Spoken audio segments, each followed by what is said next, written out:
Tienes 8 años, y no te despiertas con el calor familiar de la mano de tu madre, sino con el tañido escalofriante de una campana lejana. Este es el convento de Santa Isolda, tu nuevo hogar, tu jaula dorada. La promesa de jugar, un recuerdo susurrado de sol y risas, se ha evaporado como la niebla matutina sobre los fríos suelos de piedra. Aquí, los juegos infantiles son pecados de indulgencia, y lo único que realmente comienza es la lenta y metódica educación en el dolor, disfrazada con el lenguaje sagrado de la penitencia. Y ahora, por favor, detén el video y suscríbete a nuestro canal. Para poder seguir haciendo videos como este, necesitamos llegar a 1000 suscriptores lo antes posible. Gracias. Has sido entregada, una hija considerada superflua, un alma para ser trocada por el favor celestial. El viaje hasta aquí fue una maraña de ruedas de carruaje retumbando y el rostro solemne y decidido de tu padre, un hombre que no vio esta transacción como un abandono, sino como un acto de profunda piedad. ¿Recuerdas las imponentes puertas del convento, de hierro forjado retorcido en serafines gesticulantes, cerrándose tras de ti con un sonido de finalidad aplastante? Durante los primeros días, el convento presentaba una fachada de belleza serena y etérea. El aire olía a cera de abejas e incienso.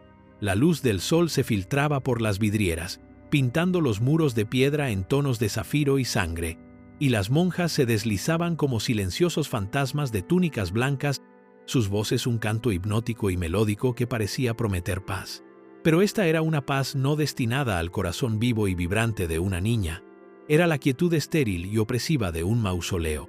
Te despojaron de tus ropas finas, el suave terciopelo y los intrincados bordados reemplazados por un hábito de lana tosco y sin teñir que te arañaba la piel, un recordatorio constante e irritante de tu nueva condición. Te quitaron tu nombre, el que tu madre te cantaba en canciones de cuna, y te dieron uno nuevo, Inés, un nombre que se sentía como una capa tejida con la pena de otra persona. Este lugar poco a poco comenzaste a comprender. No era un santuario sino un crisol, diseñado para quemar la esencia misma de quién eras, para fundirte y moldearte en una forma considerada digna de Dios, una forma que se sentía ajena a tus propios huesos. El miedo inicial, una cosa aguda y penetrante, se calmó lentamente hasta convertirse en un pavor sordo y hueco que se asentó en tu estómago como una piedra. Observabas a las otras niñas, las otras oblatas, sus rostros pálidos y serios, sus movimientos medidos y desprovistos de la alegría espontánea que debería definir la infancia. Sus ojos tenían una mirada atormentada y sabia que llegarías a reconocer como el reflejo de tu propia desesperación creciente. La lucha por mantener un sentido de identidad, por aferrarse al recuerdo evanescente de una vida antes de estos muros, había comenzado, una guerra silenciosa e interna librada contra la fuerza abrumadora del sistema en el que ahora estabas atrapada. La ceremonia de tu oblación fue una obra maestra de teatro psicológico, un espectáculo público diseñado para formalizar tu anulación. Te condujeron a la capilla, el aire denso con el olor a cera derretida y la mirada fija de innumerables estatuas cuyos ojos pintados parecían seguir cada uno de tus temblorosos pasos. Vestida con un traje de novia en miniatura, fuiste presentada en el altar como una esposa Christi, una esposa de Cristo. El obispo, con su voz resonante que llenaba el espacio cavernoso, habló del deber sagrado y la recompensa eterna, sus palabras tejiendo un tapiz de propósito divino en torno a la cruda realidad de una niña siendo irrevocablemente entregada. Tu padre estaba a tu lado, su expresión una máscara de solemne orgullo, mientras colocaba tu pequeña mano sobre el altar, renunciando formalmente a sus derechos paternales y encomendándote al servicio perpetuo de Dios. Eras demasiado joven para comprender la finalidad legal o teológica del acto, pero entendías el lenguaje de la propiedad. Sentiste el peso de su voluntad colectiva presionándote, una fuerza tan tangible e ineludible como la fría piedra bajo tus rodillas. Después de que los votos fueran pronunciados por ti, te llevaron a una pequeña antecámara donde la propia abadesa, una figura de autoridad remota y aterradora, presidió tu transformación. El vestido de novia fue cortado de tu cuerpo, las tijeras frías y afiladas contra tu piel, y el áspero hábito de novicia fue colocado sobre tu cabeza. Luego vino la trasquila de tu cabello. Las largas trenzas que tu madre había cuidado con tanto amor cayeron al suelo en mechones sin vida. Cada corte de las tijeras era una ruptura, una escisión de tu pasado, tu identidad, tu conexión con el mundo exterior. Ya no eras Elara, hija del barón de Courcy.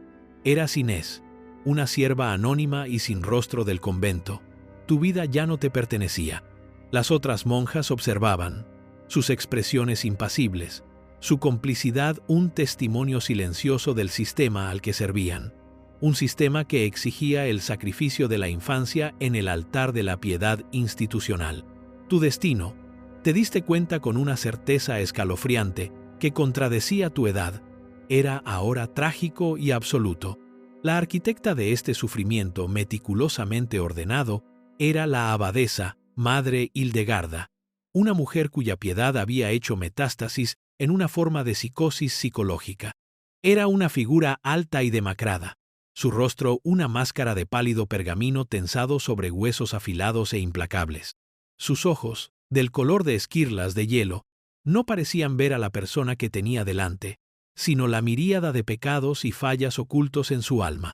Se movía con una quietud sobrenatural, su presencia succionando el calor y el aire de cualquier habitación en la que entraba.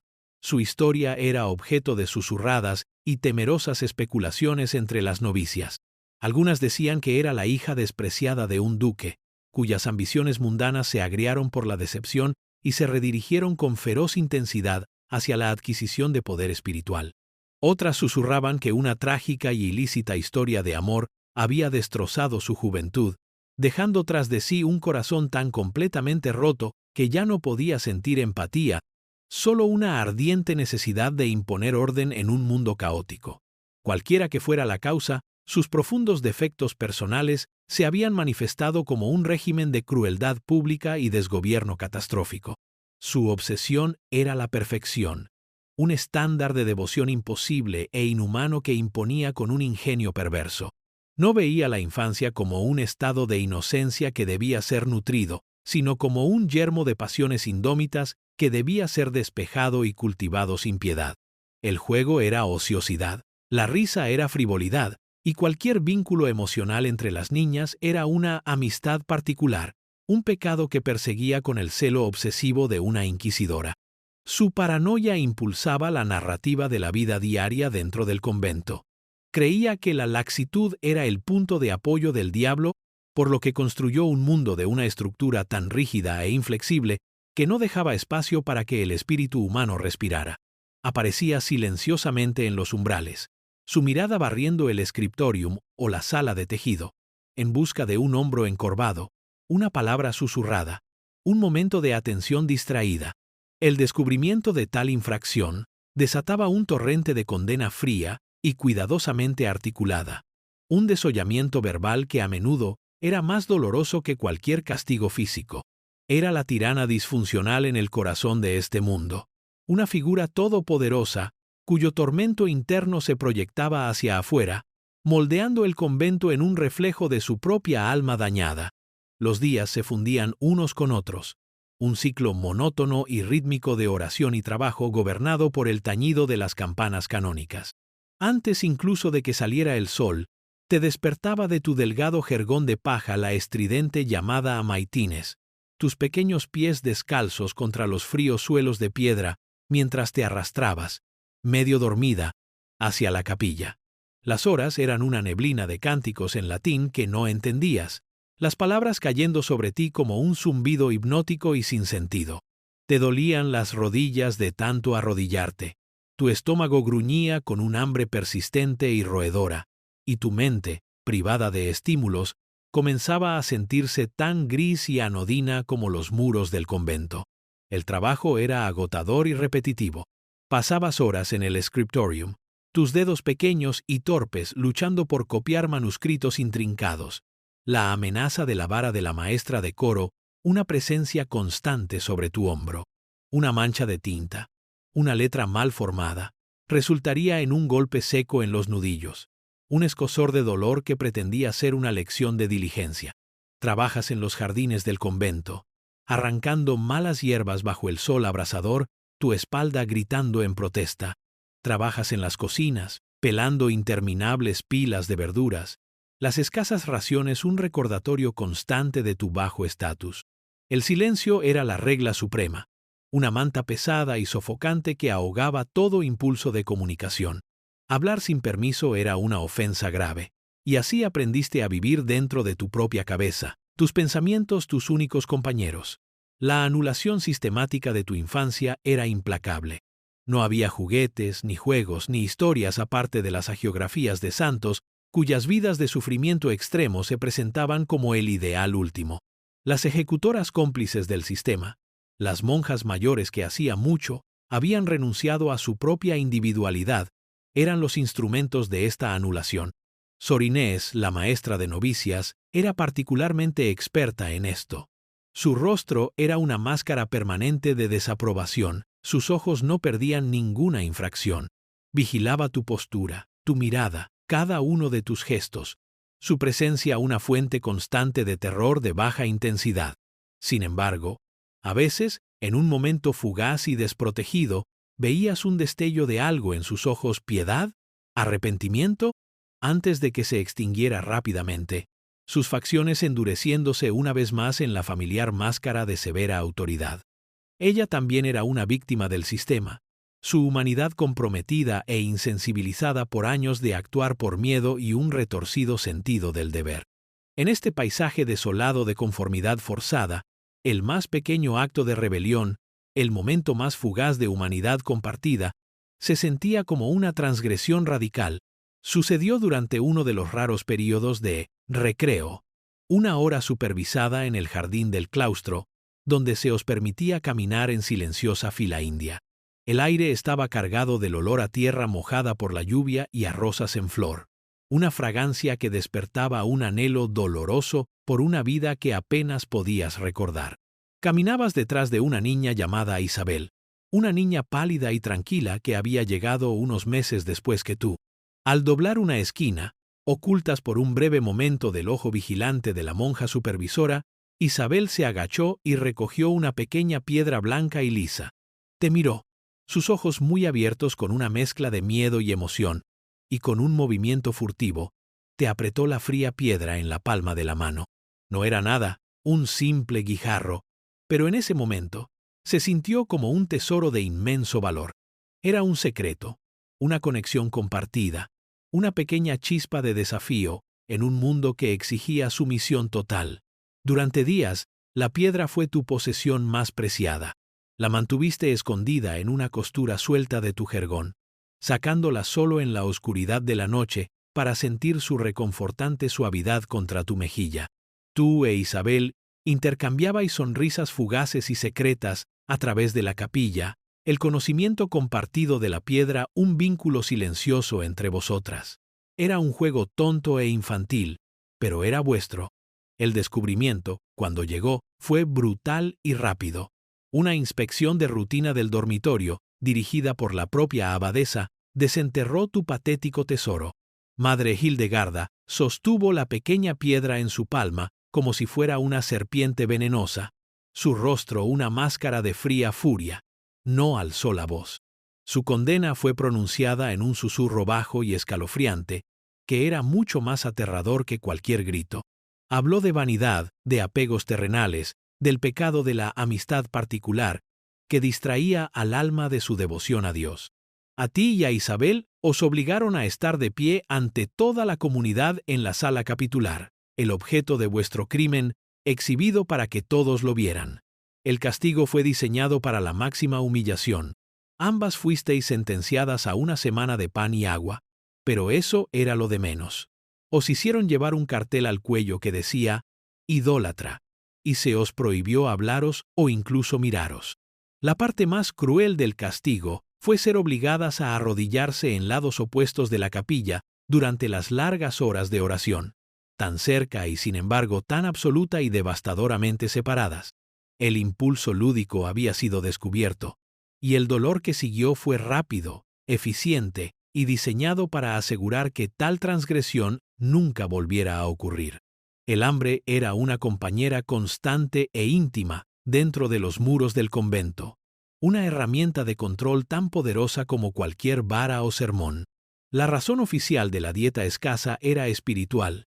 Se creía que la mortificación de la carne elevaba el alma, para matar de hambre los apetitos pecaminosos y acercar a uno a Dios. Pero tú, con la lógica simple y clara de una niña, sabías que el convento no era pobre. Veías las lujosas vestiduras de los sacerdotes en los días de fiesta, el oro reluciente del cáliz en el altar, los finos caballos en los establos que pertenecían a la abadesa. Olías los ricos y sabrosos aromas de la carne asada que emanaban de la cocina privada de Madre Hildegarda, un olor que era una forma de tortura en sí mismo.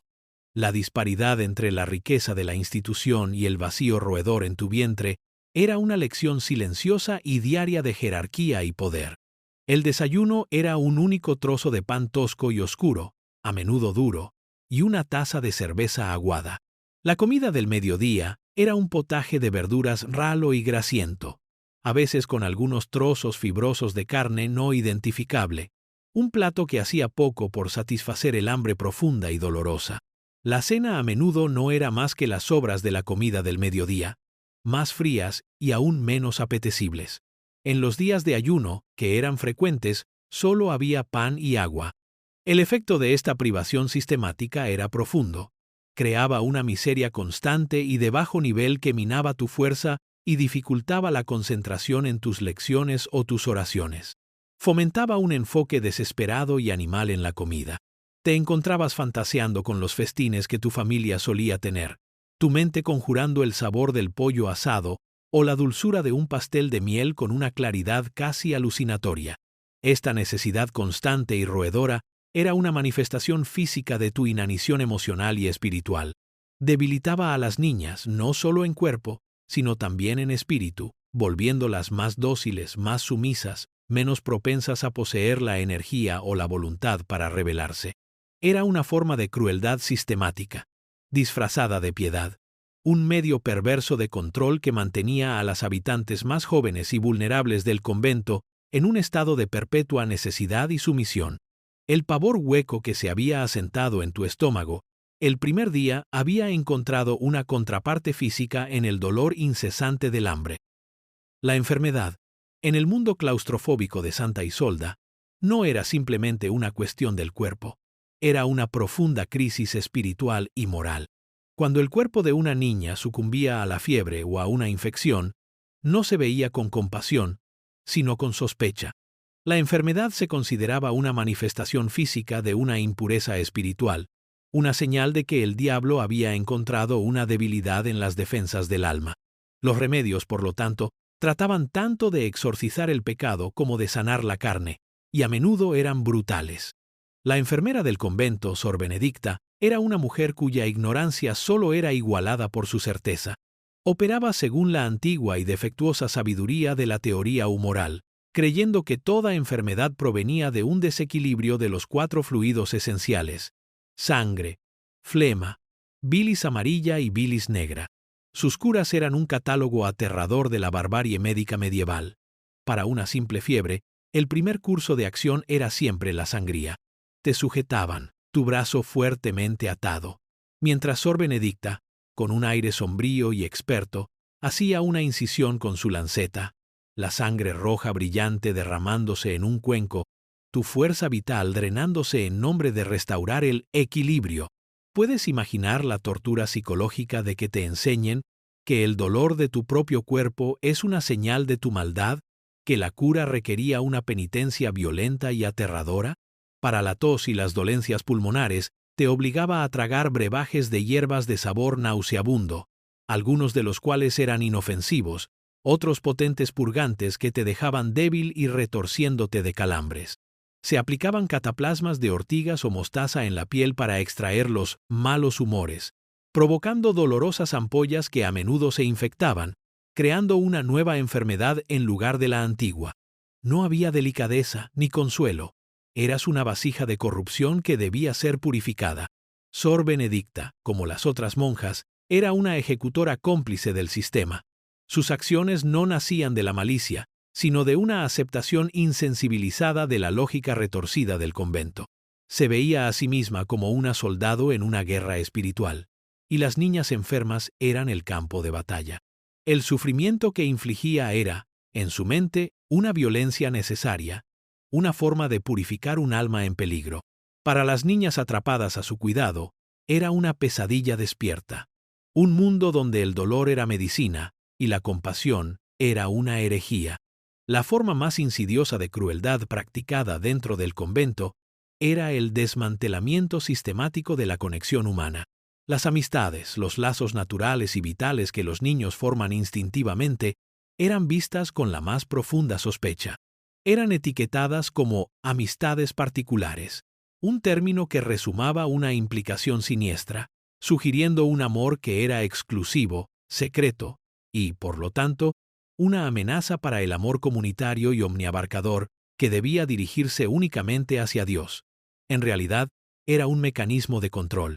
La abadesa entendía que donde había solidaridad, existía el potencial para la disidencia. Los individuos aislados y solitarios son mucho más fáciles de dominar que un grupo unido por el afecto y la lealtad. Y así, se libró una guerra contra la amistad. Se te prohibía tener una compañera favorita. Ser vista susurrando con la misma niña con demasiada frecuencia era invitar al interrogatorio y al castigo. Aprendiste a comunicarte con miradas fugaces, con gestos codificados, en el intercambio silencioso de una mirada compartida de desesperación durante un sermón particularmente largo. Pero incluso estas pequeñas conexiones estaban llenas de peligro. Las paredes oían. El sistema fomentaba la delación. Las niñas eran recompensadas con pequeños favores, un trozo extra de pan, un respiro de una tarea odiada por informar sobre las amistades particulares de otras. Esto fomentó una atmósfera de desconfianza generalizada y conspirativa que era veneno para el alma. Nunca sabías quién podría traicionarte. ¿Quién podría convertir una palabra o un gesto inocente en una conspiración pecaminosa? Te convertiste en un fantasma que acechaba tu propia vida, tu mundo interior una fortaleza donde atesorabas los recuerdos desvanecidos de tu familia, de tu antigua vida. Trazabas el rostro de tu madre en tu mente, tratando desesperadamente de recordar el sonido de su voz, la sensación de su mano en la tuya. Pero los recuerdos se estaban volviendo delgados, translúcidos, como viejos tapices desgastados por el tiempo. El convento estaba diseñado para hacerte olvidar, para reemplazar el amor de una madre y un padre con el amor abstracto y aterrador de un Dios distante y exigente. Era un proceso de profunda deshumanización, una lucha por mantener tu propio sentido de identidad contra la fuerza abrumadora y aplastante de la institución. Estaba siendo vaciada, despojada de todo sentimiento personal, para que pudiera ser llenada con las doctrinas y deberes de tu nueva vida. La arquitectura psicológica del convento era tan formidable y opresiva como sus muros de piedra. La principal herramienta de control era el cultivo de un profundo y persistente sentimiento de culpa. Cada impulso natural de la infancia, el deseo de correr, de gritar, de reír, de preguntar, era reformulado como un pecado, un fracaso, una mancha en tu alma inmortal. Esto se reforzaba a través del ritual de la confesión pública. Una vez a la semana, toda la comunidad se reunía en la sala capitular para el capítulo de las culpas. Una por una. Se esperaba que te pusieras de pie, te postraras en el suelo y confesaras tus pecados de la semana anterior. La presión para confesar era inmensa, incluso si no habías cometido ninguna transgresión obvia. Inventabas fallos, exagerando un momento de falta de atención durante la oración o un destello de envidia por la piedad de otra niña. El silencio que seguía a tu confesión susurrada era algo pesado y sentencioso, roto solo por el pronunciamiento de tu penitencia por parte de la abadesa. Este autoescrutinio constante, este enfoque obsesivo en tu propia supuesta maldad, era una forma de tortura psicológica. Te entrenaba para ser tu propia carcelera, para interiorizar la voz de la abadesa y vigilar tus propios pensamientos y sentimientos. La vigilancia era constante y total. Nunca estabas realmente sola. Incluso en el dormitorio por la noche, una linterna ardía en todo momento, y una monja supervisora, la circuitora, recorría los pasillos, sus zapatos de suela blanda sin hacer ruido, Su tarea escuchar los susurros de las conspiradoras o los suspiros de las descontentas. Esto creaba una profunda sensación de paranoia, la sensación de que siempre te estaban observando, siempre te estaban juzgando. Las mismas piedras del convento parecían tener ojos y oídos. ¿Puedes imaginar la tensión interminable de una vida así, donde no hay espacio privado, ni un momento de reposo sin vigilancia? Las preguntas retóricas se usaban a menudo como una forma de instrucción y control, una manera de forzarte a la complicidad con tu propia subyugación. ¿No ves cómo tu obstinación hiere a nuestro Salvador?, preguntaría Sor Inés, su voz teñida de decepción. ¿No puedes sentir la gracia que proviene de la obediencia perfecta? Estas preguntas no eran invitaciones a un diálogo. Eran trampas, diseñadas para obtener solo una respuesta correcta, para forzarte a estar de acuerdo con la lógica de tu propia opresión. Era un sistema magistral y escalofriante de control mental, uno que dejaba a sus sujetos no solo rotos en cuerpo, sino destrozados en espíritu. La desesperación, cuando no puede encontrar otra salida, eventualmente labra su propio camino. Después de años de soportar el lento y metódico desgaste de tu espíritu, una chispa de la antigua Elara, la niña que había llegado llena de vida, se encendió. Fue un acto nacido no de una rebelión calculada, sino de una pura necesidad instintiva, un grito primario contra el silencio sofocante. Comenzó con una mirada furtiva al mundo exterior. Mientras limpiabas las altas ventanas del refectorio, viste una familia en el camino de abajo. Una madre, un padre y una niña pequeña, no mayor de lo que eras tú cuando llegaste, su cabello volando libremente mientras perseguía una mariposa en un prado. La imagen fue un golpe físico, una visión de una vida tan normal, tan alcanzable, y sin embargo tan completamente fuera de tu alcance. Rompió algo dentro de ti. Esa noche, no dormiste. El plan que se formó en tu mente era simple, tonto y completamente desesperado. Escaparías. Habías observado las rutinas, el cambio de guardia en la puerta, el momento después de completas cuando el convento se sumía en su más profundo silencio. Guardaste una corteza de pan de la cena, una provisión patética para un viaje que no podías imaginar. Bajo la astilla de una luna nueva, te escabulliste del dormitorio, tu corazón martillando contra tus costillas, con una fuerza que parecía lo suficientemente fuerte como para despertar a los muertos. Cada crujido de una tabla del suelo, cada susurro de tu hábito, era un trueno de terror. Llegaste a las cocinas, descorriste el cerrojo de una puerta pequeña y raramente usada, y te deslizaste hacia el jardín del convento. El aire de la noche era sorprendentemente frío, vivo con el canto de los grillos y el olor a tierra húmeda, los sonidos y olores de la libertad. Corriste torpe con tu largo hábito hacia el muro exterior, una masa de piedra oscura y amenazante. Habías notado un lugar donde un enrejado para rosales trepadores llegaba casi hasta la cima. Era tu única oportunidad. Tu escape duró menos de una hora. La circuitora, haciendo sus rondas silenciosas, había notado tu cama vacía. La alarma no se dio con un grito, sino con el tañido de una única y solemne campana, un sonido que atravesó la noche y te heló hasta los huesos.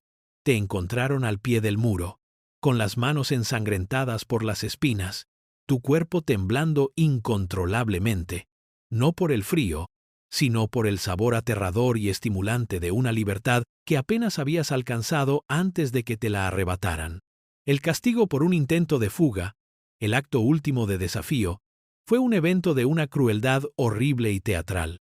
No bastaba con simplemente disciplinarte.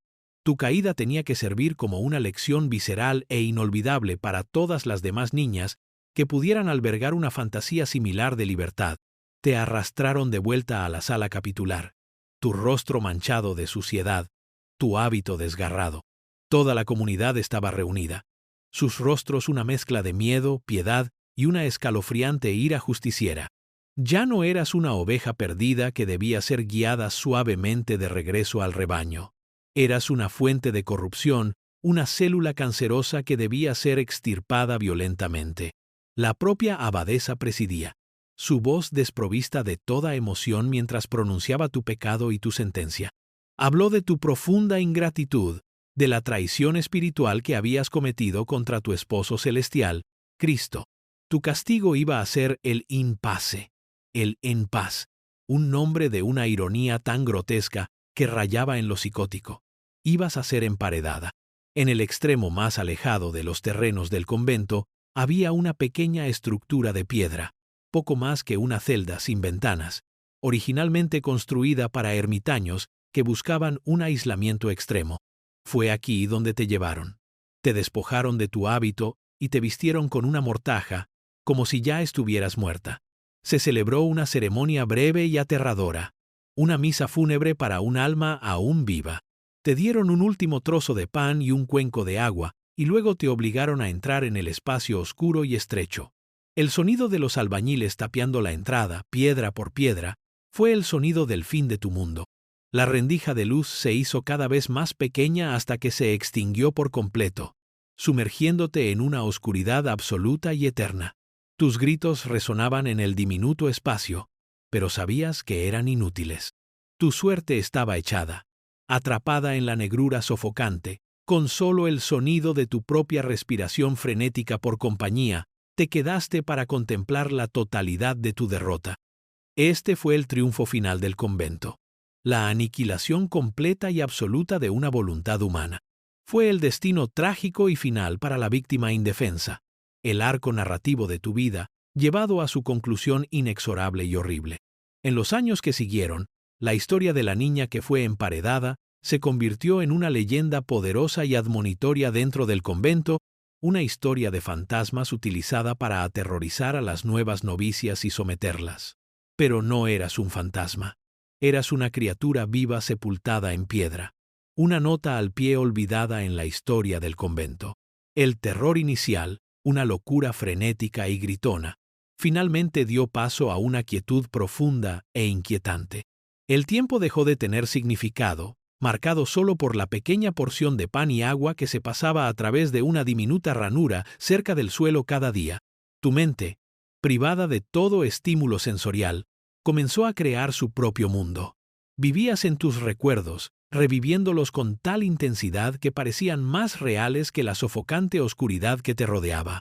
Pero incluso estos comenzaron a desvanecerse, a deformarse y distorsionarse, hasta que ya no podías estar segura de qué era real y qué era un sueño febril. Perdiste la voz por desuso, tus extremidades se volvieron rígidas y débiles, y tus ojos, acostumbrados a la negrura total, ya no podían soportar ni el más leve destello de luz. Ya no eras Elara, ni siquiera Inés. Eras una criatura de la oscuridad, el cascarón de un ser humano que una vez soñó con mariposas en un prado iluminado por el sol. Eras la historia de éxito definitiva del sistema.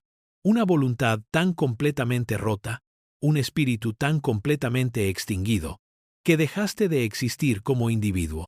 Te convertiste en un monumento viviente al poder de la abadesa, un testamento de la capacidad del convento para absorber y aniquilar cualquier fuerza que se le opusiera. Tu sufrimiento fue silencioso, invisible y absoluto. Tu existencia un secreto guardado por las piedras frías e implacables de tu prisión.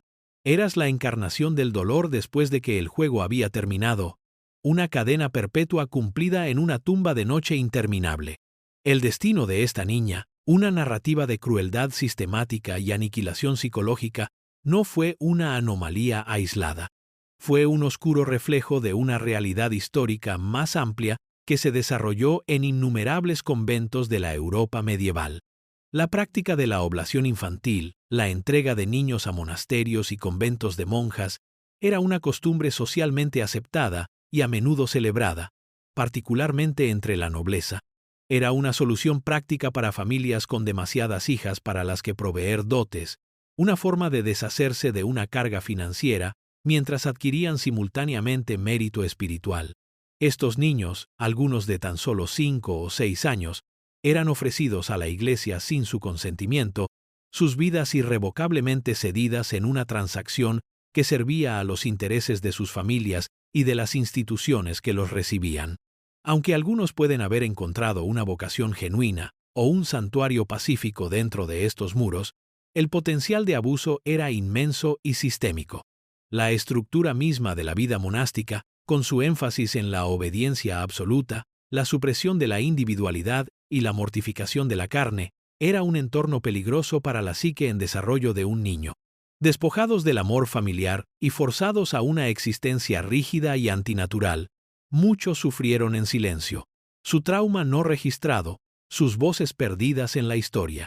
El convento, en estos casos, se convirtió en un lugar donde los ideales espirituales de piedad y devoción se retorcían en instrumentos de control y abuso, donde las obsesiones disfuncionales de los que estaban en el poder podían desatarse sobre los más vulnerables.